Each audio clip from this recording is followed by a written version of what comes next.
Bonjour ou bonsoir à chacune et à chacun. La place publique est très occupée depuis déjà quelques semaines par la publication aux États-Unis de documents qui prouvent la dépravation d'un certain nombre de dirigeants de très haut niveau aux États-Unis. Et dans un premier temps, on a cru qu'il ne s'agissait que des États-Unis. Aujourd'hui, notamment avec la mise en cause d'un ancien ministre de la Culture, Jack Lang, président de l'Institut du monde arabe, on s'aperçoit que cette dépravation ne touche pas seulement les États-Unis, mais est de dimension internationale. Peut-être découvrirons-nous au cours des prochains jours que d'autres pays et d'autres personnalités de très haut niveau sont mises en cause dans cette affaire-là.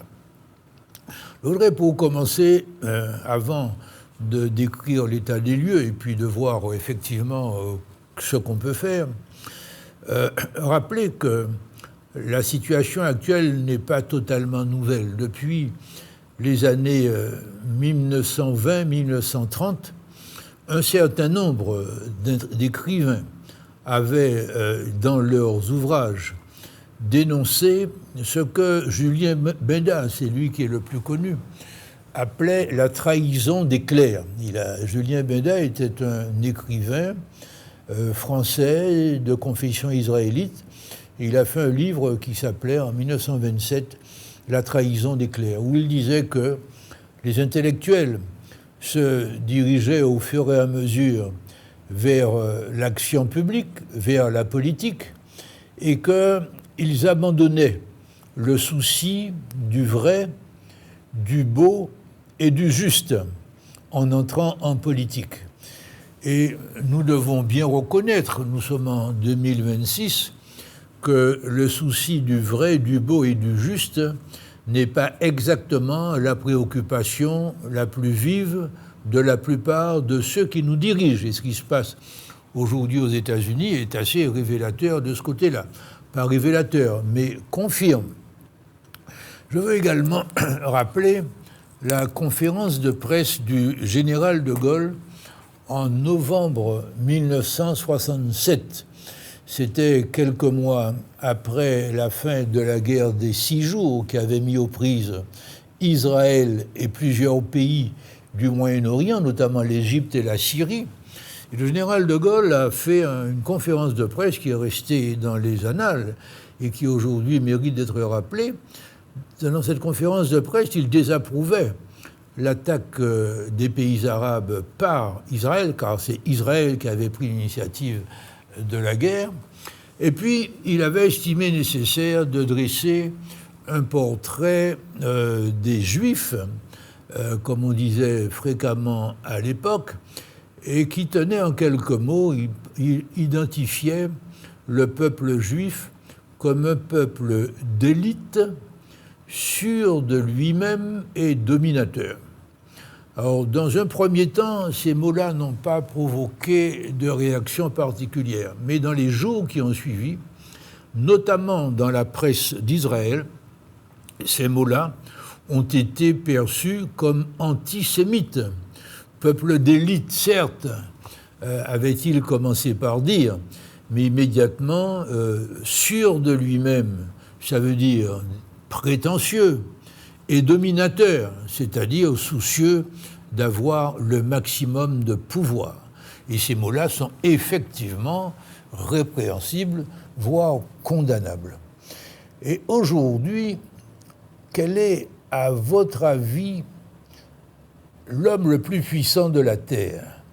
L'homme qui, en fait, a le plus d'influence, ou l'un des hommes qui ont le plus d'influence? Eh bien, au regard de ce qui se passe autour du président des États-Unis, on peut se demander si l'homme le plus puissant de la Terre n'est pas le Premier ministre israélien. En effet, l'affaire Epstein met en cause un Israélite, M. Jeffrey Epstein est un Israélite, et on ne peut pas imaginer que le Mossad, c'est-à-dire les services secrets de l'État d'Israël, n'ait pas été en contact avec lui, soit pour le surveiller, soit pour en être le compagnon, voire le complice. À partir de là, sans solliciter les faits, on peut imaginer que le Mossad, service secret donc de l'État d'Israël, a peut-être en sa possession un certain nombre de documents incontestables et qui mettent en jeu l'intégrité morale de l'actuel président des États-Unis. Allons plus loin et ajoutons un fait que personne ne conteste. Dans les jours qui ont précédé l'installation à Washington du président Donald Trump, son ministre de la Justice a rendu visite à Madame Maxwell. Le ministre en question a rendu visite à Madame Maxwell dans la prison où elle était détenue après une condamnation à 20 ans pour complicité avec M. Epstein dans les affaires de pédophilie. Dans certains médias, on vous dit que l'entretien a duré plus de 2 heures. Dans d'autres médias, on vous dit que l'entretien n'a pas duré 2 heures, mais 1 jour et demi. Mais que l'entretien ait duré 2 heures ou 1 jour et demi, c'est un entretien anormalement long pour un ministre de la Justice auprès de quelqu'un qui est en fait quelqu'un qui a été condamné. Et le fait concret qui s'est produit après cette longue visite du ministre de la Justice à Madame Ghislaine Maxwell, c'est que cette dame Maxwell a été changée de prison. On l'a mutée en quelque sorte d'une prison où les conditions d'incarcération étaient très strictes et plutôt dures vers une autre prison qui se situe dans l'État du Texas. Et c'est une prison qui est surnommée, c'est une prison fédérale qui est surnommée la Fed Club, c'est-à-dire comme le Club Med, Club Fed ou Fed Club. Bref, les conditions de vie rappellent, en exagérant un peu probablement, les conditions de vie qu'on connaît quand on va en vacances dans le célèbre Club mondial de divertissement et de repos.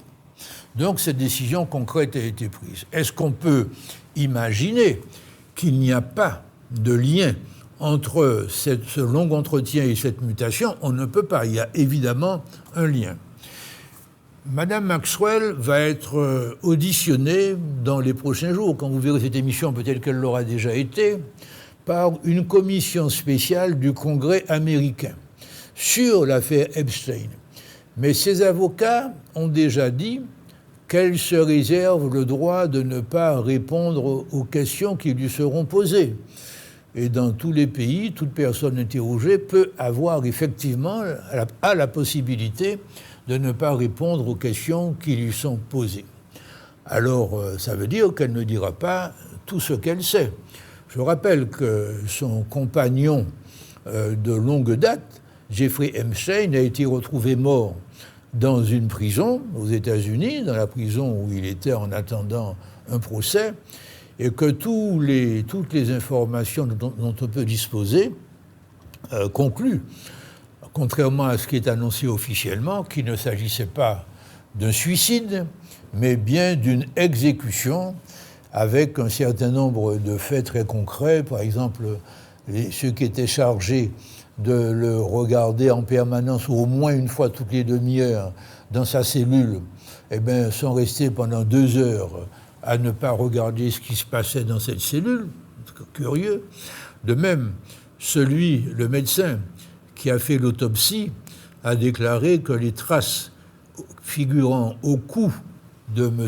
Jeffrey Epstein étaient trop profondes pour provenir juste d'un décès par pendaison, mais que c'était des traces qui étaient des traces d'une véritable strangulation. Donc, ce problème-là nous ramène à une crise tout de même importante de la direction des pays qui sont les nôtres, hein, et à une crise, en fait, de la démocratie. Comment des personnes connues ayant occupé les plus hautes fonctions aux États-Unis ont-elles pu fréquenter pendant des années quelqu'un dont on a maintenant la certitude qu'il s'agissait d'un criminel sexuel? Non seulement les gens qui ont participé à ces choses-là ne se sont évidemment pas dénoncés, non seulement elles continuent à nier, mais autour d'elles, beaucoup de gens savaient et n'ont pas dénoncé. De même, si on prend le cas de l'ancien ministre de la Culture français, le bruit court depuis des dizaines d'années que c'est une personne qui avait des pratiques pédophiles très connues. Et un certain nombre d'échos circulent comme quoi ces pratiques pédophiles ne s'arrêtaient pas à la sexualité, mais à des cruautés, à des tortures physiques absolument incroyables. Rappelons les mots d'ordre qui ont sévi lors des événements de mai 68. Il est interdit d'interdire, soyez raisonnable, demandez l'impossible, jouissez sans entrave, jouissez sans entrave. Cela veut dire quelque chose. Eh bien, ceux qui ont inventé ces mots-là en 1968, quelques années après, et monsieur le ministre de la Culture de l'époque en était, se sont retrouvés au gouvernement dans les allées du pouvoir autour de monsieur François Mitterrand. Alors, ce sont des choses qu'il ne faut pas négliger. Il y a un autre élément dont nous avons parlé récemment, mais qu'il est utile de reprendre. Sciences Po, l'Institut d'études politiques de Paris, a fait connaître il y a quelques mois, de la part d'un nouveau directeur, les mots qui allaient être prédominants dans la formation de milliers de jeunes gens, garçons et filles, qui vont se retrouver dans peu de temps à la tête de la France. Quels sont ces trois mots? Vous auriez pu, comme moi, imaginer qu'il s'agit de liberté, d'égalité et de fraternité. Le mot de liberté y est, mais il est accolé entre deux autres mots, le premier mot étant excellence et le troisième mot étant ouverture. Le mot de liberté est en deuxième. Mais aussi bien dans le graphisme que dans les commentaires, le directeur de Sciences Po explique que Sciences Po est le seul lieu au monde où on peut pratiquer sa liberté individuelle au quotidien, sans que le concept de responsabilité vienne atténuer ce souci d'absolue liberté. Et lorsqu'on va un peu plus loin et qu'on regarde ce qui s'est passé à Sciences Po au cours de ces dernières années, eh bien, entre 2012 et 2024, si on en croit les faits, eh bien, les dirigeants de Sciences Po ont donné au mot « liberté » un sens qui ressemble beaucoup plus à la licence et à l'abus de liberté qu'au sens des responsabilités que doivent avoir les dirigeants d'un pays tel que la France. Les faits, je vous les rappelle, ils ont pu vous échapper. D'abord, c'était en 2012 le président de la Fondation nationale des sciences politiques, qui est l'organe qui chapeaute Sciences Po Paris, a dû démissionner de toutes ses fonctions officielles parce qu'il était mis gravement en cause dans un livre écrit par quelqu'un de sa famille et de la famille de Bernard Kouchner, dans des faits de pédophilie réalisés aussi bien dans sa villa du Var que dans son appartement de Paris. Donc le président de la Fondation nationale des sciences politiques donne au mot liberté un sens très particulier. En deuxième lieu, Richard Descoings, directeur de Sciences Po Paris également, ils ont d'ailleurs travaillé ensemble pendant plusieurs années, le président et le directeur, est retrouvé mort dans un hôtel de New York où il se livrait à des ébats sexuels homosexuels avec des New-Yorkais, avec aussi de la consommation de cocaïne. Il ne se cachait pas d'être un grand consommateur de cocaïne. C'est quelqu'un qui, au cours d'une soirée à Berlin avec ses élèves, eh bien, a dû être repris en main par ses élèves parce qu'il s'apprêtait dans une soirée publique, eh bien, à se mettre nu, tellement il était dans un état de non-contrôle de lui-même. Et en troisième lieu, eh bien, un récent directeur de Sciences Po a été obligé d'aller au commissariat de police de son arrondissement à Paris pour se plaindre des violences que lui faisait subir sa femme, mais sa femme est également allée au même commissariat de police pour se plaindre des violences conjugales de son mari. Voilà un certain nombre d'éléments qui permettent de se demander si les clercs dont il est question, ce sont des gens qui sont effectivement dans la catégorie de ce qu'on appelle les clercs, si ce sont des gens qui sont encore soucieux du juste, du vrai et du beau. Mais ce sont eux qui nous dirigent. Il n'y a pas que cela parmi nos dirigeants, soyons très clairs, mais ceux-là sont extrêmement influents. Alors, monsieur Jack Lang, il a été ministre de la Culture, ministre de l'Éducation nationale, et il a été, depuis 1981, au top niveau des milieux dirigeants français. Alors, qu'a-t-il fait ? Il a fait, comme ministre de la Culture, des choses tout à fait exceptionnelles, pas seul avec le président de la République.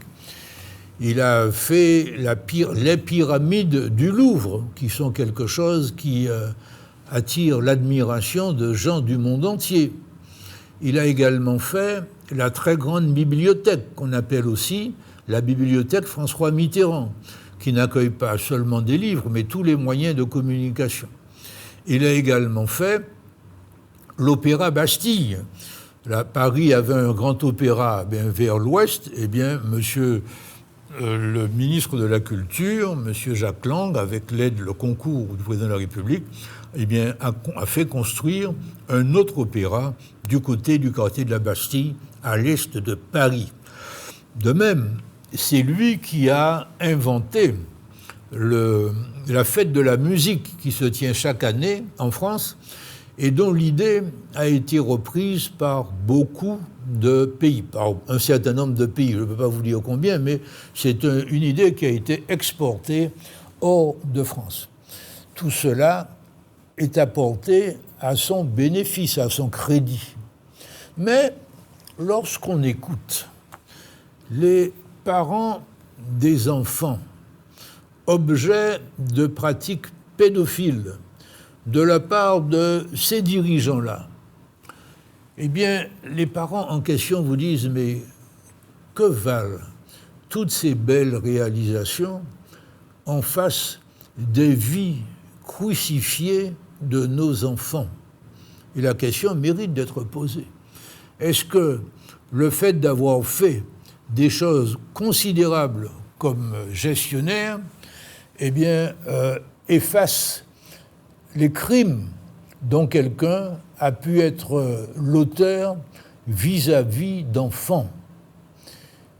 À chacun en conscience de dire ce qu'il en pense. Mais cette situation-là est effectivement quelque chose de très préoccupant lorsqu'on sait que beaucoup de dirigeants en France et hors de France sont concernés par ces comportements-là. Et la prise de contrôle de la liberté d'un certain nombre de dirigeants occidentaux par un pays, je reviens au cas d'Israël, qui a une politique au Moyen-Orient qui est pour le moins absolument contestable. Je rappelle que c'est par un vote de l'ONU, après la Deuxième Guerre mondiale, que l'État d'Israël a été créé et qu'un certain périmètre de territoire lui avait été affecté à ce moment-là dans un projet où il devait y avoir un deuxième État à côté de l'État d'Israël au Moyen-Orient. Eh bien, la politique actuelle d'Israël conduit à ne pas se contenter des territoires affectés par l'ONU à la sortie de la Deuxième Guerre mondiale, et donc à occuper, à coloniser, il ne s'en cache pas, des territoires supplémentaires. Alors, on a là un gouvernement qui dépend, dans une certaine mesure, des aides financières qui lui arrivent des États-Unis, soit de la part du gouvernement américain, soit de la part de la communauté israélite des États-Unis, et qui aurait des moyens de pression énormes sur le président de la plus grande puissance militaire de la planète. Est-ce que ça ne crée pas une situation particulière ? Et ce n'est pas dès lors seulement l'État d'Israël qui a ces pouvoirs-là, c'est toute la communauté israélite dirigeante qui a ce pouvoir-là, puisqu'il y a une forte solidarité entre les dirigeants de toutes les communautés. Je tiens à rappeler que l'énorme majorité des personnes de confession israélite n'est pas concernée par tout cela. Les 90% au moins de ces personnes issues de la communauté israélite vivent une vie tout à fait normale et ne se mêlent pas à ce qui se passe à ce niveau-là. Mais ça veut dire quoi ? Ça veut dire que si M. Netanyahou veut se livrer à des actions totalement répréhensibles qui pourraient être empêchées par les États-Unis, eh bien disposer de moyens de pression de type pédophilie sur le président des États-Unis, eh bien libère l'État d'Israël de toute contrainte et lui donne la possibilité de faire n'importe quoi. Et on a vu dans Gaza ce que n'importe quoi peut vouloir dire, des milliers de femmes, d'enfants et d'adultes massacrés, plus de 60 000 victimes d'après ce qui a été dit, pour se venger d'une attaque de type terroriste qui avait été faite au mois d'octobre par des islamistes, mais avec un nombre de morts infiniment plus faible, puisqu'il s'agissait d'un nombre de 1500 à peu près, comparé à 55 ou 60 000. Dans les deux cas, ce sont des crimes qui ne peuvent pas être oubliés. Alors, c'est ça un petit peu la situation telle qu'elle est aujourd'hui. Vous vous en doutez bien, de manière très sommaire, chacun d'entre nous a toute liberté et tout devoir d'aller compléter son information, peut-être pour infirmer ce que je vous dis, moi, et qui correspond à mes opinions. Mais ce sont mes opinions, ça n'est évidemment pas une vérité absolue. Alors, une fois cet état des lieux tracé, comment faire face ? Alors, le problème est ultra complexe et ce n'est pas en quelques minutes qu'on va le régler. Mais se pose à l'évidence, et pas seulement aux États-Unis, un problème de transparence de ce que font les plus hauts responsables. C'est-à-dire la connaissance de ce qu'ils font aussi bien dans leur vie privée que dans leur vie publique. Alors, je connais l'objection. est-ce que quelqu'un qui a une vie publique n'a pas le droit d'avoir une vie privée que personne ne connaît? Il est évident que la réponse est oui. Une personne a toujours le droit, même si elle occupe des fonctions publiques, d'avoir une vie privée que personne ne connaît. Mais lorsque un certain nombre de comportements sont connus, parce que aussi bien dans le cas de Jack Lang que dans le cas d'Epstein, que dans le cas d'autres dirigeants américains, beaucoup de gens savaient et beaucoup de gens n'ont pas parlé. Il y a donc une complicité de fait d'un certain nombre de personnes dont le métier est d'informer vis-à-vis de crimes qui ont été commis par un certain nombre de responsables. Donc, dans le comment faire, il faut naturellement faire entrer la transparence. Et la transparence, avant d'aller regarder par les trous de serrure, de ce dont il n'est pas question, la transparence commence par un contrôle de l'utilisation des fonds publics. Car toutes ces personnes-là ont officiellement un certain nombre de revenus et officieusement un certain nombre d'utilisations de ces revenus de vos impôts qui leur permettent de faire ce qu'elles font avec votre argent. Donc il y a là quelque chose sur quoi la France et la Martinique ont des progrès importants à faire. Est-ce que vous avez jamais disposé d'un compte-rendu complet, public, sur les dépenses qui sont faites avec vos impôts par ceux qui utilisent ces impôts-là? Et cela commence par la présidence de la République. Ça continue avec le Premier ministre, les ministres. Ça continue encore avec les hauts fonctionnaires. Et ça continue encore avec les fonctionnaires et les élus de tout niveau. N'oubliez jamais que l'argent qui est dépensé par toutes ces personnalités, c'est l'argent de vos impôts et qu'il n'y a aucune honte à avoir à demander quel usage est fait de votre argent par ces gens qui vous représentent et qui en réalité arrivent à faire en sorte que ce soit vous qui êtes à leur disposition plutôt que eux à votre disposition. Il y a là un problème sur lequel je vous invite à réfléchir. D'autre part, nous devons nous rappeler que l'être humain est toujours capable du pire comme du meilleur. Mais toutes les précautions autour de chaque personne que vous voudrez, eh bien, il y aura toujours une possibilité pour le pire de s'exprimer au détriment du meilleur.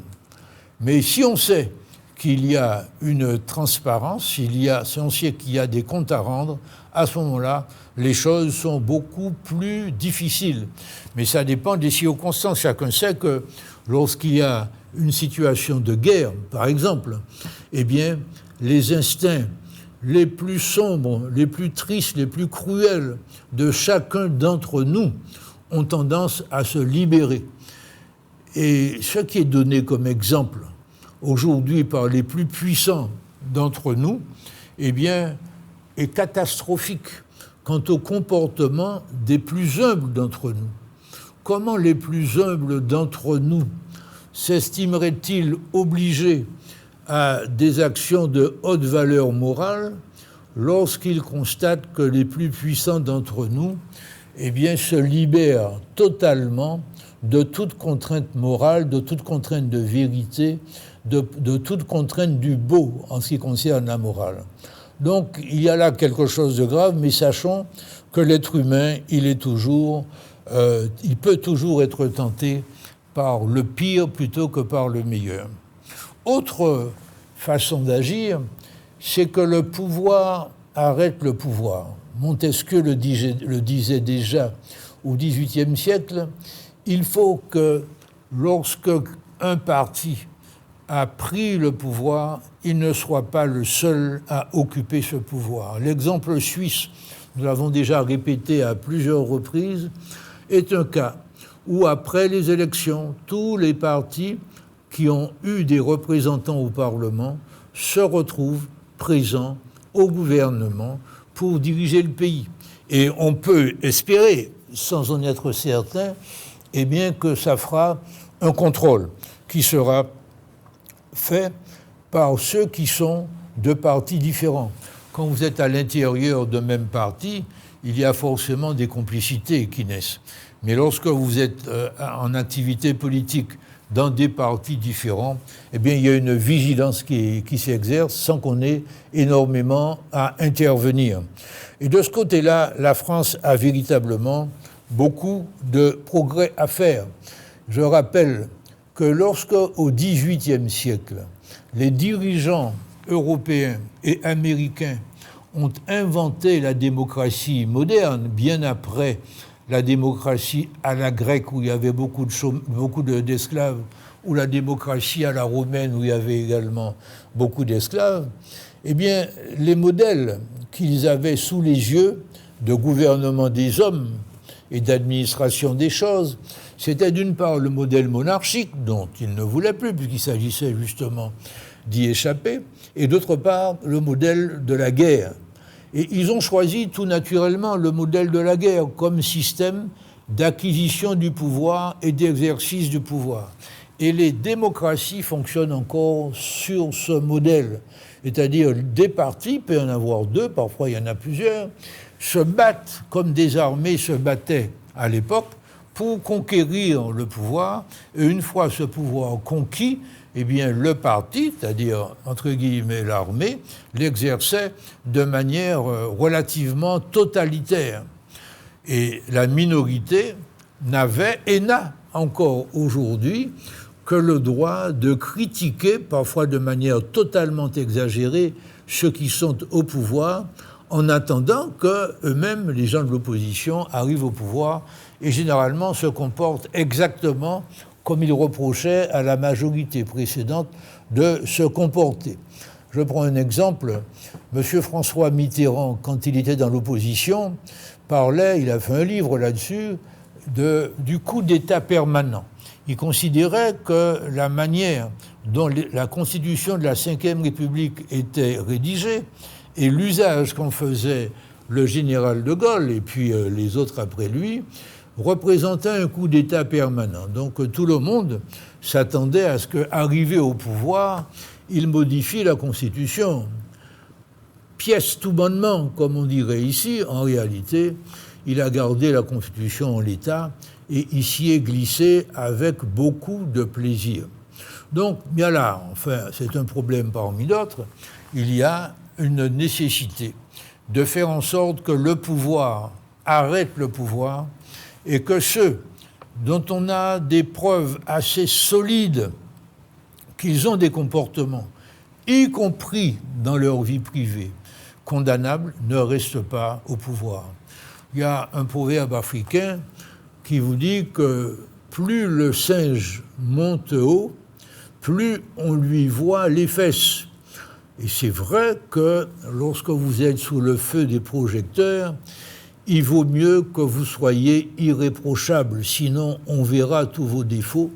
Et est-ce quelque chose d'anormal d'exiger de ceux qui ont la volonté de conduire un peuple qui soit aussi exemplaire que possible, y compris dans leur vie privée? Je vous pose la question, à vous d'apporter votre réponse. Mamaï, en nous garder devant.